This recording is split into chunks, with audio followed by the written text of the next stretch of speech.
सुल्तानपुर में 5 वर्षीय मासूम बच्ची की सनसनीखेज हत्या से इलाके में कोहराम मच गया। किसी दरिंदे ने मासूम को झाड़ियों में ले जाकर उसकी हत्या कर दी।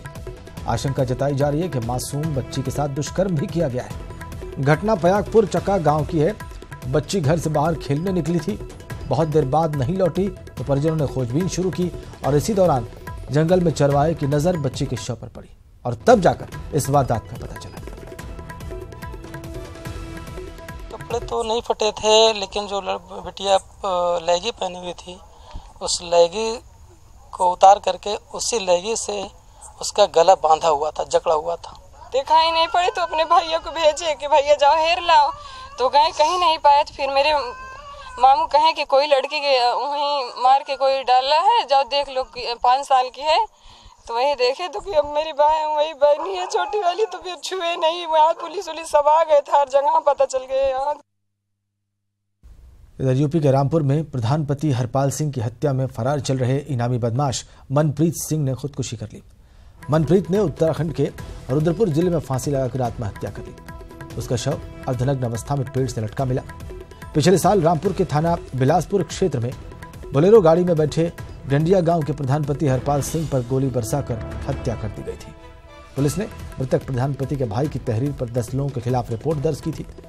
इनमें 15,000 का इनामी बदमाश मनप्रीत सिंह भी नामजद था।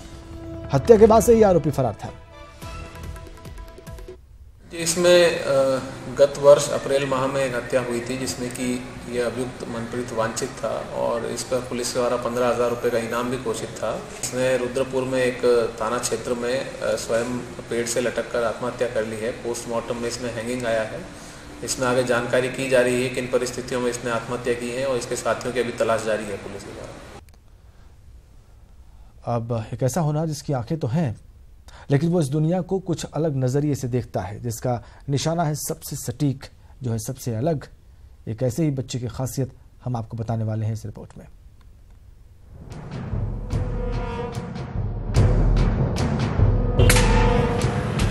वो बंद आंखों से भी अपने निशाने को देख लेता है। बिलाल है सबसे अलग, सबसे खास। ये सुनकर आप हैरान जरूर हुए होंगे। जाहिर सी बात है, जब कोई बंद आंखों से देखने की बात करेगा तो चौंकना लाजमी है। चलिए अब आपको पूरा मामला बताते हैं।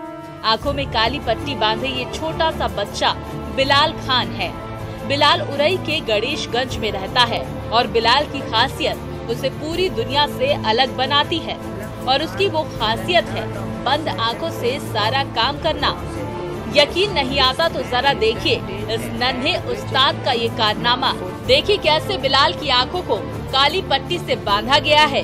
उसके बाद इस बच्चे ने अपनी बंद आंखों से ही हर तस्वीर को किस तरह से पहचाना, ये सब आपके सामने है।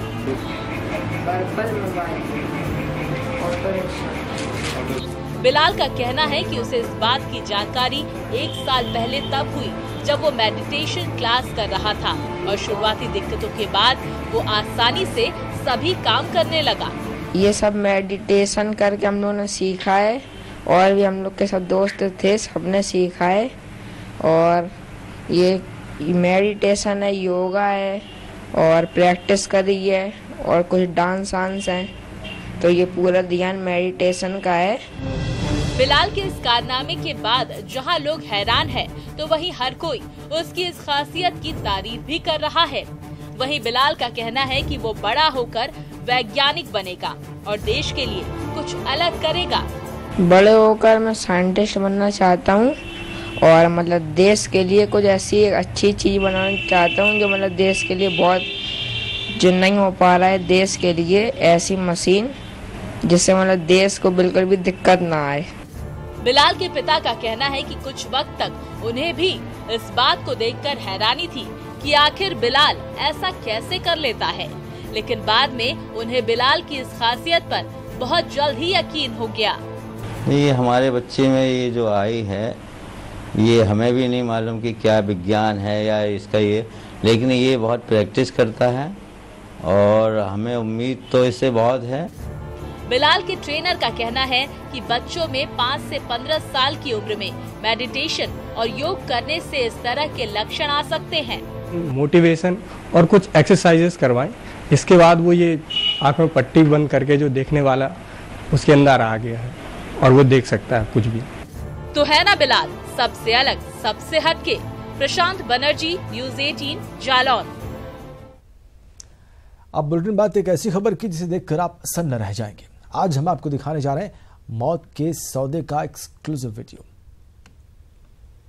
लगी कीमत, मॉल मालिकों ने लगाई बोली। मौत के सौदे का एक्सक्लूसिव वीडियो।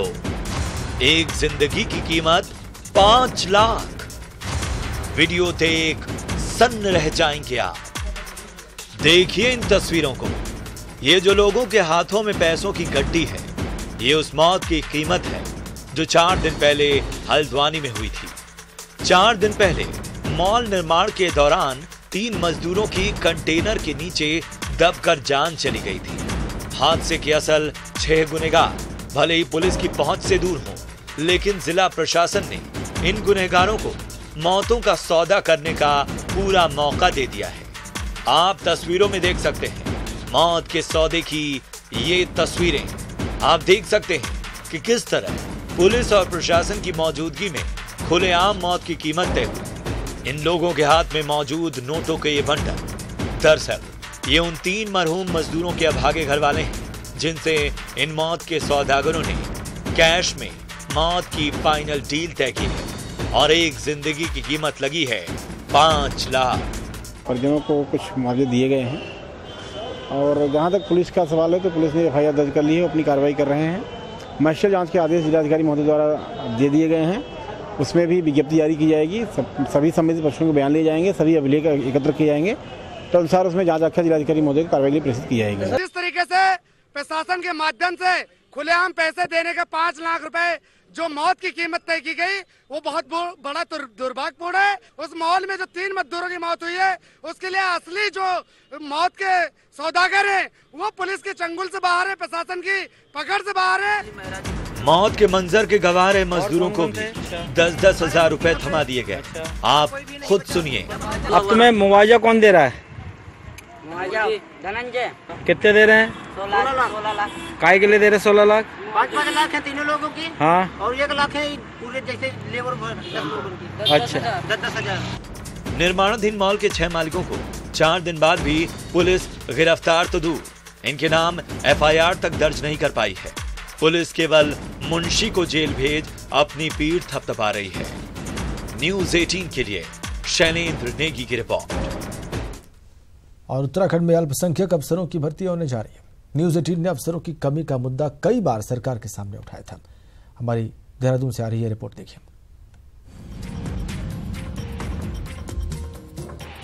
उत्तराखंड में अल्पसंख्यक अधिकारियों की कमी से जूझ रहे माइनॉरिटी डिपार्टमेंट को जल्दी ही 19 अल्पसंख्यक अधिकारी मिल जाएंगे। उत्तराखंड अधीनस्थ सेवा चयन आयोग ने इसके लिए ऑनलाइन आवेदन मांगे हैं। उत्तराखंड अधीनस्थ सेवा चयन आयोग ने समूह ग के 50 पदों पर भर्ती प्रक्रिया के लिए अलग अलग महकमों में आवेदन मांगे हैं। ये सभी आवेदन पत्र सिर्फ ऑनलाइन भरे जाएंगे और इसके लिए अभ्यर्थियों से 10 मई तक आवेदन जमा कराने की बात कही गई है। हमने करीब 19 पदों का दिया चयन हम लोक सेवा आयोग और अधीनस्थ चयन सेवा आयोग को भेज दिया जा चुका है, जिनके अब विज्ञापन भी आ गया और कुछ परीक्षाएं हमारी ऐसी कि इनका प्री एग्जाम भी हमारा हो चुका है। तो उम्मीद है कि शीघ्र ही हमें चयन आयोग के माध्यम से हमारा स्टाफ मिल जाएगा। राज्य बनने के बाद ये पहला मौका है जब अधीनस्थ सेवा चयन आयोग से अल्पसंख्यक महकमे के लिए इस तरह की वैकेंसी निकाली गई है। अगर प्रदेश में अल्पसंख्यक कल्याण अधिकारी मिल जाएं और अल्पसंख्यक कल्याण विभाग सुचारू हो जाए तो अल्पसंख्यक कल्याण जो है समय पर सभी कार्य संपन्न हो जाएंगे। नई भर्ती के बाद अल्पसंख्यक कल्याण विभाग को सरकार की योजनाओं को लागू करने और रोजाना आने वाले मामलों को निपटाने में सहूलियत होगी। वहीं प्रदेश में सिर्फ 4 अल्पसंख्यक कल्याण अधिकारियों पर पड़ रहे कामकाज के बोझ में भी कमी आ जाएगी। न्यूज़ 18 के लिए देहरादून से आसिफ की रिपोर्ट। अब पूरे देश में आज प्रभु यीशु का बलिदान दिवस गुड फ्राइडे मनाया जा रहा है। कहा जाता है कि आज ही के दिन प्रभु ईसा मसीह सूली पर चढ़े थे। देहरादून में आज दोपहर 3 बजे के बाद चर्च में विशेष प्रार्थना की जाएगी। इसमें आज चर्च में घंटा भी नहीं बजाया जाएगा। माना जाता है कि आज के दिन ईसा मसीह को दोपहर बाद करीब 3 बजे ही क्रॉसनुमा खंभे पर लटका दिया गया था और इसलिए सुबह से ही प्रदेश में ज्यादातर चर्च आज बंद है और दोपहर 2 बजे के बाद ही उन्हें खोला जाएगा। शांति और विशेष करके क्षमाशीलता का संदेश हमें मिलता है आज।